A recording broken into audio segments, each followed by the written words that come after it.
and an important reminder that the pressures that Oregon faces are real, but also solvable. When you registered for the summit, we asked you to rank which of the 5 pressures weighs heaviest on Oregon today. That list wasn't a surprise, and it came straight from the presentation that John Tapania has been sharing across the state on behalf of the Oregon Business Plan, entitled Oregon's Choice.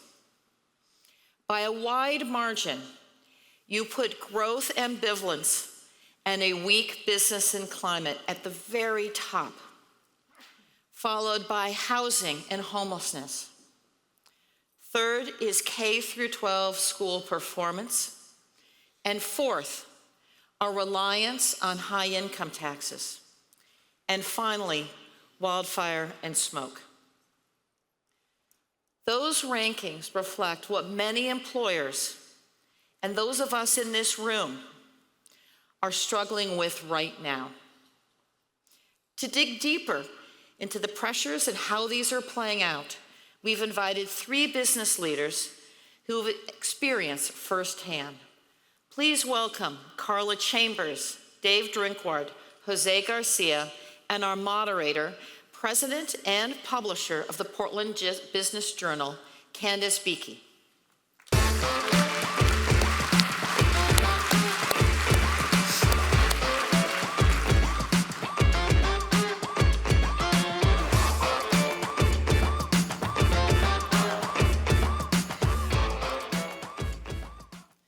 Thank you.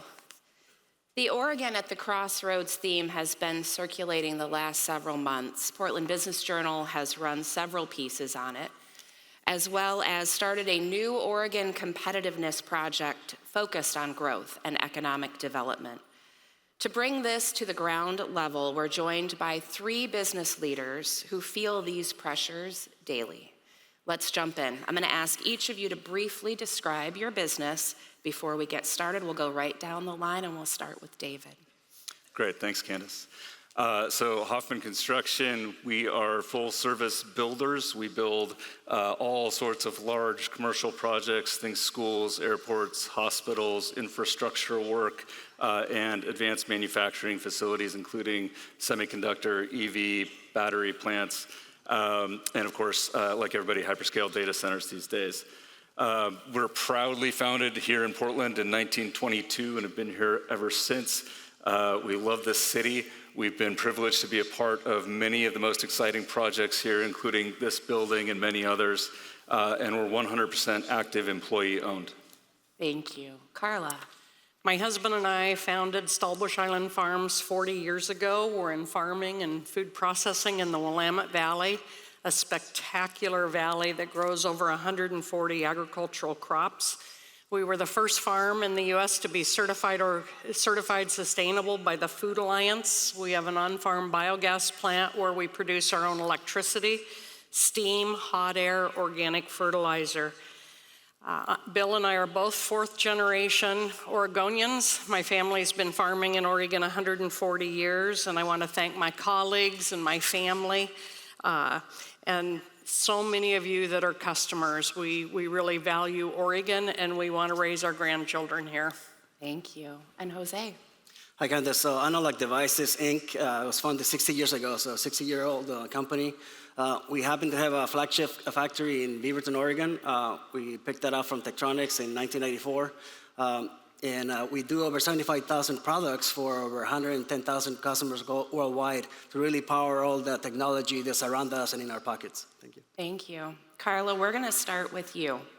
You recently wrote a widely circulated guest editorial where you laid out a stark picture. Layoffs rivaling the Great Recession, manufacturing ranked dead last in the nation, Oregon's regulatory burden ranked among the highest at number 7, and business friendliness at number 47. You wrote, Oregon is losing ground in every sector that built its middle class.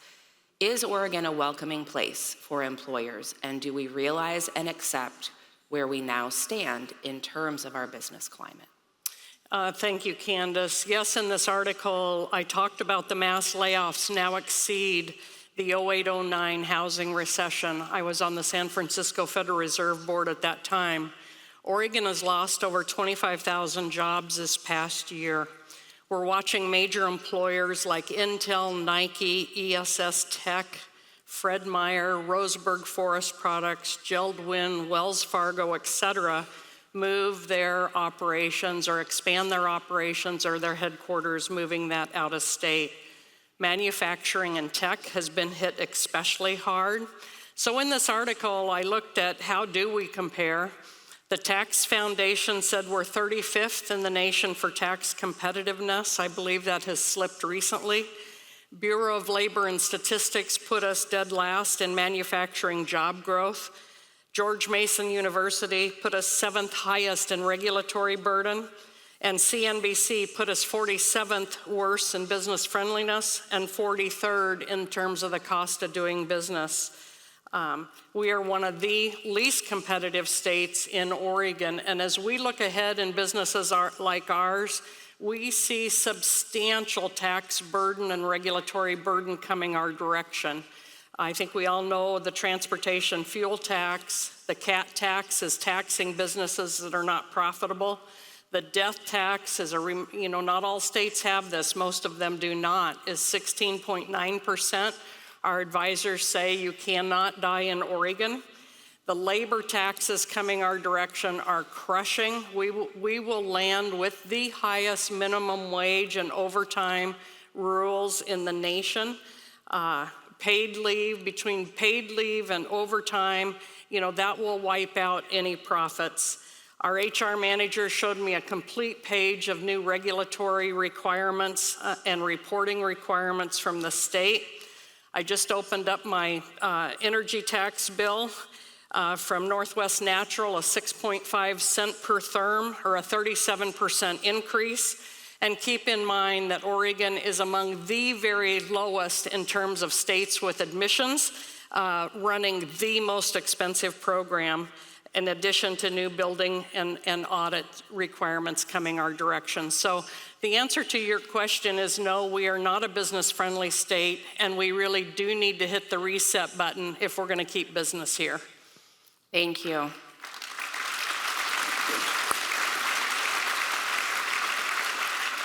All of those are very powerful statistics, Karla. Some Oregonians argue we care about livability first and growth is secondary.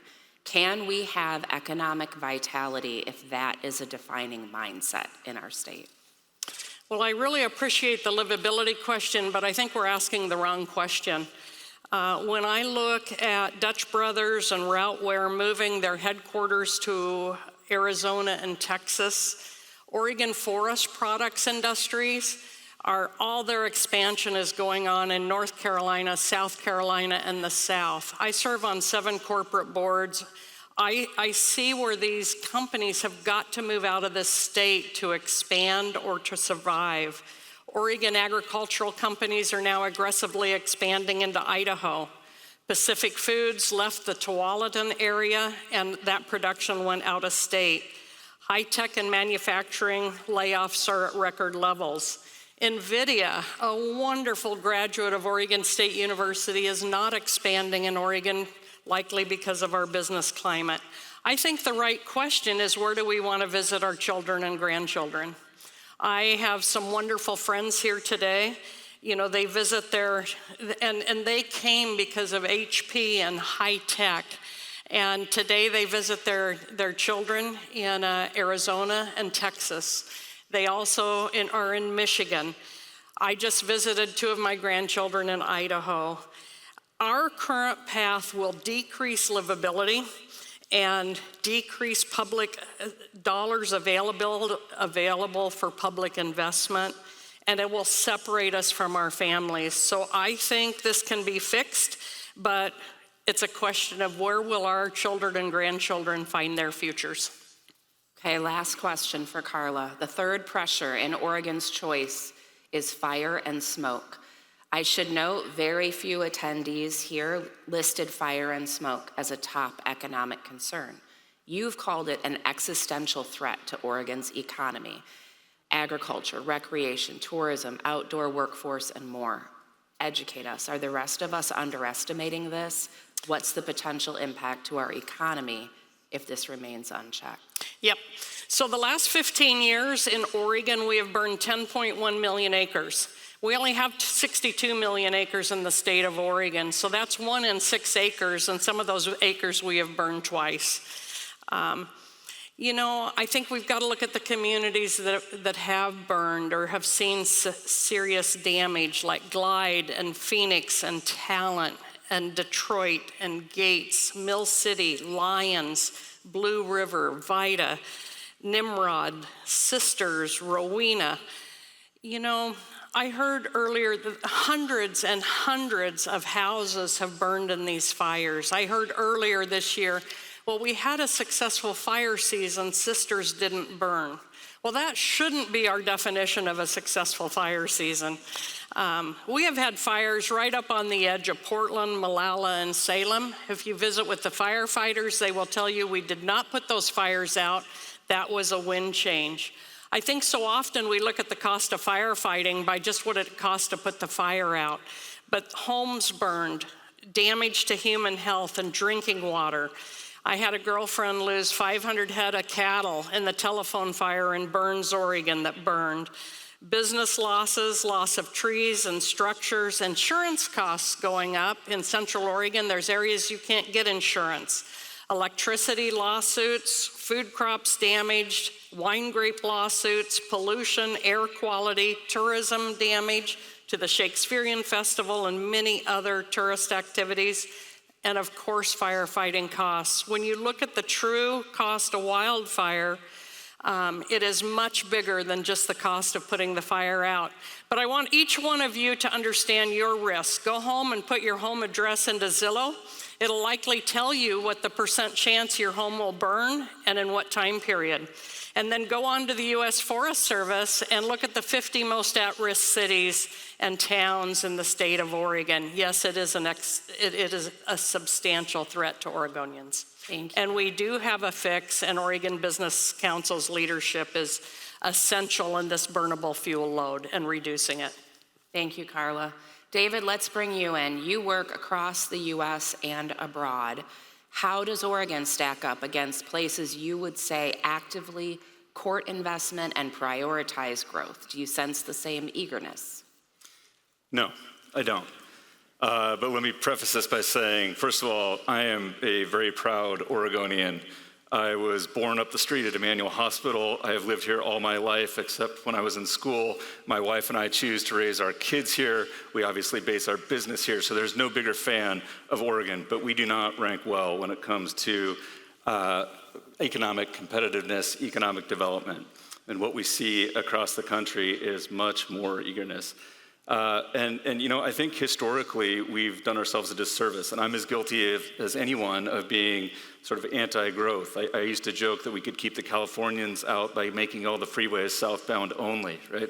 Which I still think is kind of funny, but that hurt us, right? And we cannot afford to have that mindset anymore. We have to adopt a much more proactive stance like other states, Texas, Arizona, Idaho. These states are proactively reaching out to businesses and attracting the type of investment that we want here in Oregon. I was pleased to see the governor's announcement of the Prosperity Council last week. I think that is a welcome first step, but frankly, it's years overdue, and we need immediate action. Years ago, most of your projects were in Oregon. I understand that number has changed dramatically. Tell us about that, what shifted, and what does Oregon need to do to restore itself as a compelling place for companies like yours to expand? Yeah, unfortunately in our business, we have to go where the work is, right? We don't get to tell our clients where to build their projects. So it used to be over many of our 100+ years of history, we'd have 80% plus of our work in the state of Oregon. Today, that number is less than 10% and dropping fast. That's not our choice. That is just simply us going where the opportunity is. And so Oregon really has to, again, lean into economic development. They have to start addressing the key issues that affect the decisions about where projects are located. It's the tax environment, it is the regulatory environment, it's talent development, it's land use, it's overall livability. We have to address these things if we're going to be competitive. Okay, last question for you. Portland now has one of the highest local income tax burdens in the country at nearly 14% at the top end. And Oregon's Choice flagged tax volatility as a major barrier, which this audience clearly understands. Yet some elected leaders in Portland are not convinced taxes are driving businesses or people away. As the largest private company in the state, what has been your experience and what actions have you taken as a result of Portland taxes? Yeah, well, I can tell you that it absolutely has an impact and people are absolutely leaving because of taxes. It is true. The numbers don't lie. The data is clear. You've all seen the numbers. We're losing $1 billion plus annually in income from this area. The people moving into this county are making about $30,000 less than the people that are moving out, right? That's a huge, huge difference. So Karla's gone through all the numbers. They're staggering. It's unsustainable. We have to make a change, period.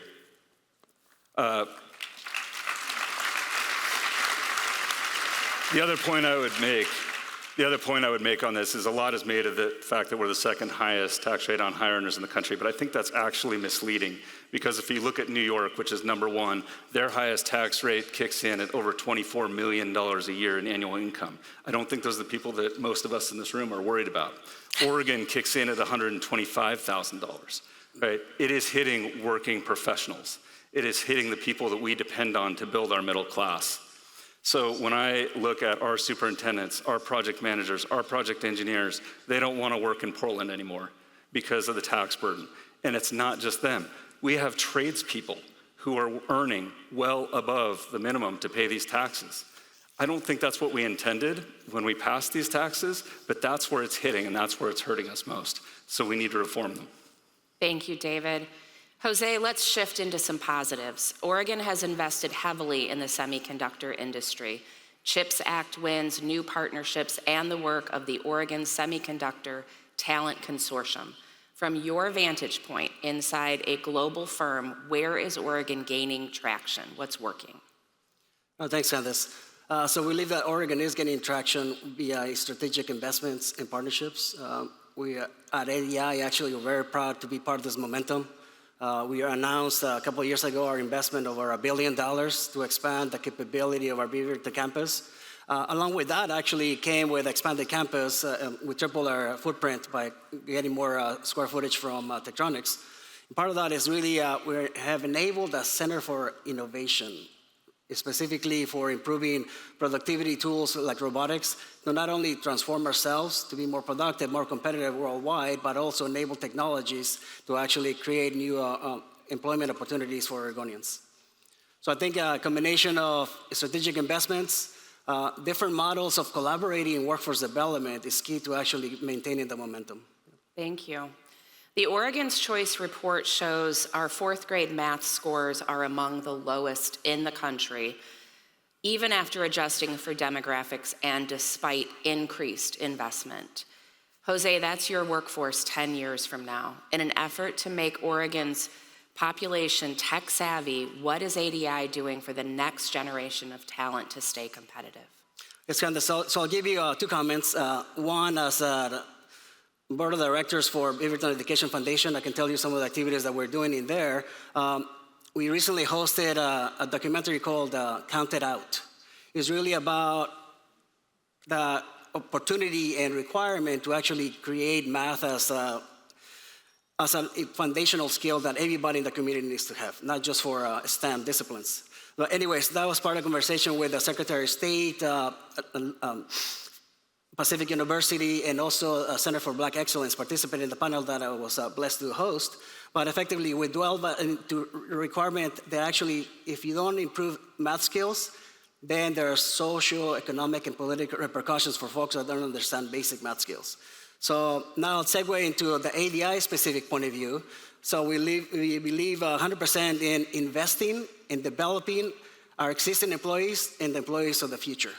So let's start from the beginning. K through 6th grade. We actually provided many STEM kits and training vehicles for teachers to actually deliver that curriculum to the students to get a better outcome. We also fostered a couple of comic books actually to actually excite kids in that population as well known, right? If you don't engage folks between kindergarten and fourth grade for science, technology, engineering, and math, you're not gonna get them longer term. So anyways, so we created 2 comic books, really exciting comic books where we follow a young lady from her elementary school to junior high to high school, and as she tackles robotics and STEM-related activities. But on top of that, we actually invested heavily on high school robotics internships, as well as we recently, thank you to the Future Ready Fund, we partnered with Oregon State University to run actually multiple boot camps for U.S. military veterans who are college students now to actually attract them to this industry. Okay. We're going to go last question for José and for the panel. How can the consortium's work help to meet long-term talent needs in the state? Yes, so talking about semiconductor manufacturing, we actually established a consortium, the Oregon Semiconductor Talent Consortium that happened to be the chair on, but it's also is being led by Oregon Business Council. But it's really a new model of actually how do you partner between industry, government, of course, educational institutions, but also community groups to actually get a better outcome to make sure that we're closing our current and expanding talent gap in our industry. Great. Please join me in thanking the panel